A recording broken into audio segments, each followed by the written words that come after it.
sikat na Big Siomai hindi lamang sa Binondo matatagpuan. Meron din dito sa bayan ng Bulacan, Bulacan. Sa tapat lamang sila ng Mercury Drug sa palengke. For only 10 pesos each, isa pa lang isang piraso pa lang ay sobrang busog ka na. Nakaka 2,000 pieces sold nga pala sila per day. Ang mga branches nga pala nila ay dito sa palengke ng Bulacan, Talipte, May Kawayan, Pasig, at soon mag-o-open na rin sila ng branch sa Obando. Isa rin nga pala sa nagustuhan ko itong chili garlic nila. At habang nilalagyan nga ni kuya ng bawang ang siomai ko, grabe huy, amoy na amoy mo.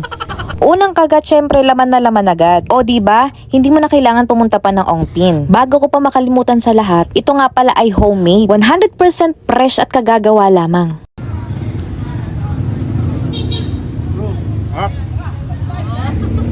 Open nga pala sila every Tuesday to Sunday, 4 to 10 p.m. Kaya ikaw, kung nakikurious ka, bumili ka na at bumisita na. Babush! Masarap. Gusto mo yan?